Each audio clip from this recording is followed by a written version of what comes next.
Moi! Taas on uuden koeautoraportin vuoro. Mulla on nyt koeajossa todellinen namupala kuljettajalle, eli BMW 550e. Uuden viitossarjan BMW ladattava hybridi. Ja keulalla on mikäpäs muunkaan kuin se legendaarinen suora kutonen. Ja ahdettuna tietenkin. Itse moottorista löytyy tehoa 313 hevosvoimaa ja sitten polttomoottorin lisäksi on sitten sähkömoottori kaverina. Ja itse asiassa se on varsin ruudikas toi sähkömoottorikin, eli siitäkin löytyy, jos ihan näitä perinteisiä hevosvoimia käytetään puheessa, niin 197 hevosvoimaa ja 280 newtonia vääntöä. Eli tämä on varsin ripeä auto silloinkin, kun ajetaan pelkästään sitten tuolla sähköllä. Voitte vaan kuvitella, millainen tykki tämä on, kun kokonaisjärjestelmässä on yhteisteho 489 hevosvoimaa ja 700 newtonia vääntöä. Voi terve. Tuttu 0-100 kestää 4,3 sekuntia. Okei.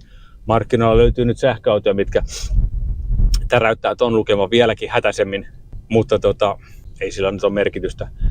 Tämän auton suorituskykyhän tulee parhaiten esille niissä nopeuksissa sitten, kun Suomessa jo sallitut nopeusrajoitukset ohitetaan. Eli Saksan autobaanoilla, että silloin kun viisari on tuolla pitkälti yli 100, niin kyllä muuten painaa selkänojaa tosi komeasti sen jälkeen. Ja siellähän sitten monet sähköautot alkaa sitten jo hyytymään. Että sinänsä tämä on vähän, en voi sanoa, että turha tuote Suomen teille, mutta parhaat ominaisuudet jää sinänsä. Tai ei parhaat ominaisuudet, mutta yksi parhaista ominaisuuksista jää sitten täällä Suomen teillä kokonaan kokematta.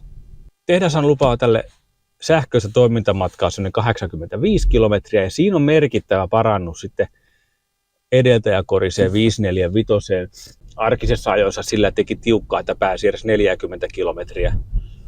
No nyt tässä mun koeajossa on ollut joka päivä yöllä pakkasta aika reippastikin ja päivälläkin on oltu miinuksen puolella, niin arjen toimintasäde sähköllä ajettaessa, niin se on pyörinyt kuitenkin siellä noin 65 kilometrin paikkeilla.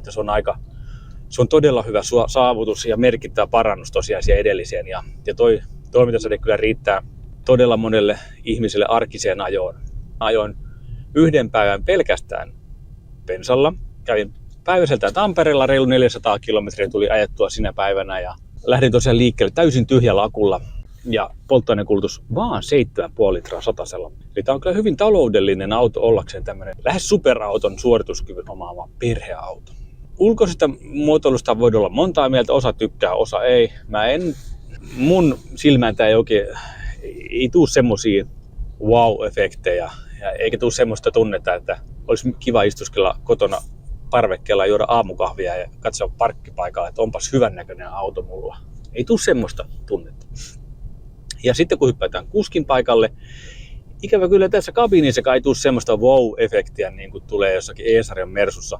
Ei tule semmoista ylellisyyden tunnetta. Tämä on ihan hyvän tuntunen. Kuljettajan paikkaan on aivan täydellinen. Tämä on paras mahdollinen, mitä markkinoita löytyy niin kuin aina BMW:ssä näissä sportti-istumissa. Tämä on aivan fantastinen ajoasento tässä. Mutta sitten se on muutamia semmoisia pikku miinuksia mun mielestä tässä ohjelmon viimeistelyssä, mikä ei ihan sovi tämmöiseen 100 000 euron auton fiilikseen. Eli esimerkiksi nämä lasinnostimien nappulat. Nämä on musta vähän halvan näköiset. Toinen on sitten tuossa koetaululla tämä kaiuttimen päällä oleva paneeli. Toi on todella halvan näköinen. Mä en ymmärrä, miksi ei se ole samannäköistä sitten tyylikästä muotoilua, niin kuin tässä ovessa oleva Harman Kardonin logon ympärillä oleva muovi. Että saman näköinen sopisi tuohon paljon paremmin. Että nämä ei oikein niin kuin mun mielestä istu ollenkaan tämän auton silmään. Ja edelleenkin toi pitkä vaakamalle näyttö, se ei mun mielestä istu tuohon. Se ei ole hyvän näköinen. Se on epäselvä. Et siinä mä toivon, että palattaisiin takaisin siihen edellisen sukupolven kahteen näyttöön. Musta se oli niin hyvä ja toiminnallinen, looginen. Tää ei ole nyt mun suosikki ollut kertaakaan. En tykkää, sekava. Sitten toinen, mikä tuossa kynnyksissä ei ole, ne on pelkkää peltiä. Eli siinä ei ole mitään astinmuoveja eikä mitään. Aikaisemmin siinä on lukenut M-Sporttia tai mitä liian on ollutkaan tekstiä, mutta nyt siinä on pelkkää peltiä.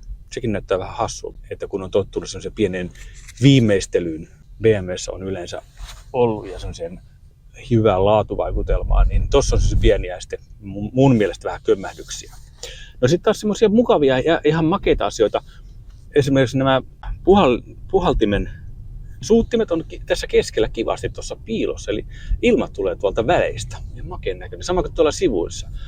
Että ne suuttimet ei ole näkyvillä, törrötä niin kuin aina entisenä aikoina, vaan ne on tuolla jemmassa.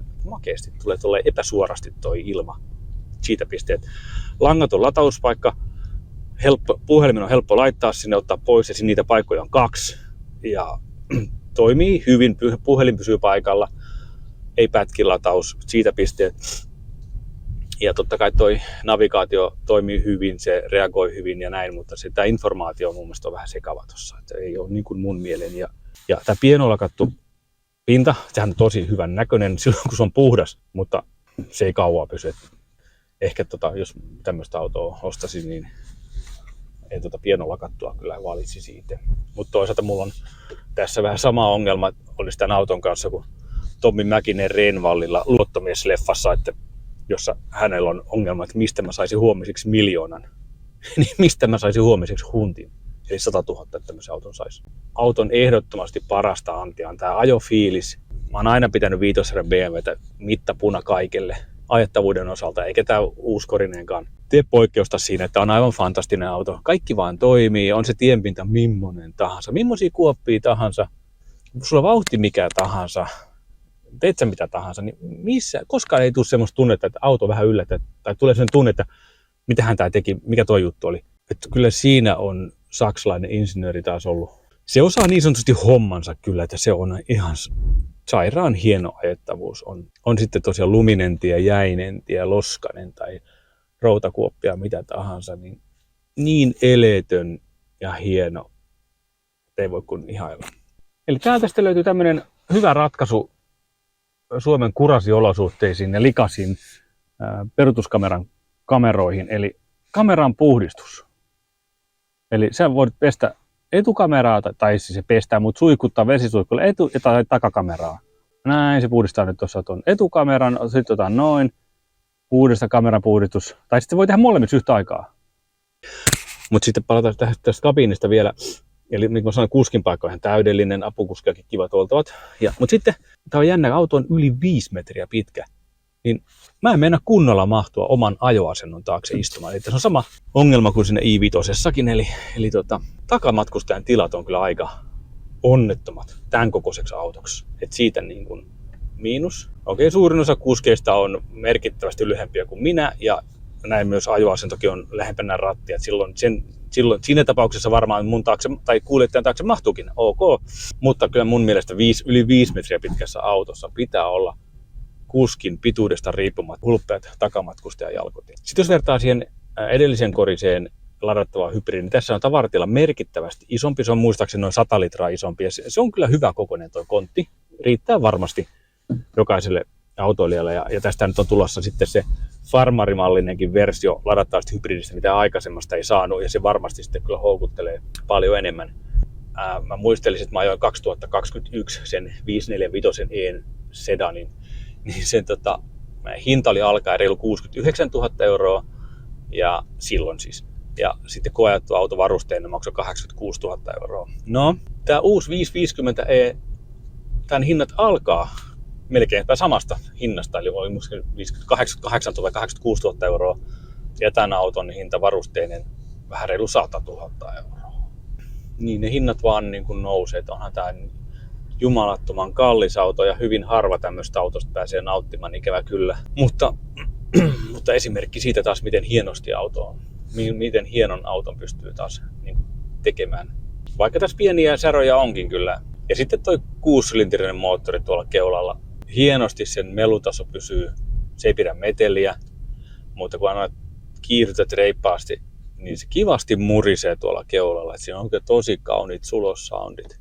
Ei tietenkään mitään menneiden aikojen soundeja tietenkään, mutta edelleen se kuulostaa hyvältä. Sitten kun antaa kunnolla niin sanotusti happea, niin turbovihellyksen kyllä kuulee ja hukkaportin äänen, että voisin sanoa, että tutun turbon vihellyksen kuulen. Mä en voi olla vertaamatta tätä E-sarjan ladattavaa hybridiin. Että kummanko sitten ottaisin, tämän vai E-sarjan lukarin? Siinä onkin valinta. Kuskin paikka tässä on parempi. Molemmat on superhienoja autoja ja tämä on ehkä aavistuksen dynaamisempi ja sporttisempi. Siinä mä käännyn tämän puolen ja samoin täällä on tämän moottorin takia tää on vahvoilla. Täällä on suora kutonen. Tää tarjoaa kyllä sitten voimaa ihan eri tavalla. Mutta sitten siinä, missä tää kyllä jää ikävästi takamatkalle, on tää ohjaamon fiilis ja se laadun tunne taas, mikä on tuossa E-sarjalaisessa verrattuna tähän. No edelleen Tommi Mäkinen Renvallia muistellen, niin multa puuttuisi 100, niin ei mun tarvitse nyt murehtia sitä, että kumman ottaisin, mutta vaikea valinta olisi kyllä, jos pitäisi näiden kahden auton niin kuin välillä valita se suosikki, mutta tämä ajotunnelma, niin tämä vaan on jotenkin. Tässä on, ja sitten tämä nelipyöräohjaus, tämä tekee tämän niin makeaksi, vaikka joku sanoo, että mitä nelipyöräohjaus tarvii. Mutta miten pienellä liikkeellä mutkissa pystyy ajamaan, ja sitten kun sen kokee sen nelipyöräohjauksen tunteen, niin miksi tämä ei ole, koska se ei tuo mitään niin kuin haittaa. No okei, lisää hajoavia osia, että voi vaan kuvitella, millainen tämä auto on sitten, kun tämä on keskimääräinen suomalainen auto, eli 13-vuotias, niin en tiedä, kenellä on varaa silloin tällä ajaa käytettynä, mutta se on sitten sen ajan murhe. Tuosta tietoviidejärjestelmästä, niin mä vaan tykkään siitä, miten hyvin tämä juttelee kännykän Bluetoothin kanssa. Tämän viikon aikana ei ole kertaakaan käynyt niin, että se jostain syystä ei olisi yhdistänyt tai jotakin hämminkiä. Ei kertaakaan. Mulla on Spotify aina päällä, mun tapana kuunnella Spotifyta, niin melkein ennen kuin mä pääsin edes kuskin paikalle istumaan, niin mulla soi jo musiikki. Hyvin monen auton kohdalla on käynyt niin, että se ei edes niin kuin yhdistä sitä musiikkia. Ja se yhdistää se sitten joskus vasta, kun saa auton käyntiä virrat päälle, ja se ei silloinkaan aina välttämättä tule. Mutta tässä se toimii. Ja ei kertaakaan ole pätkinyt. Puhelut ei kertaakaan pätkinyt. Siinä on taas mietitty asiaa pikkasen enemmän. Se on kanssa sellainen, mistä mä tykkään kyllä. Tulipas paljon hyviä asioita. Mutta mitä sitä voi muuta sanoa 100 000 € BMWstä, että siinä ei voi paljon niin sanotusti semmoisen kuin hankkiin. Niin ei pahasti voi metsään mennä. Ei, mutta kiva kun katsoit videon tänne asti. Mä lähden nyt viemään BMWtä takaisin tonne maahantuojan pihaan ja jatketaan taas uusilla koeajoseikkailuilla seuraavaksi. Kiitos ja moi!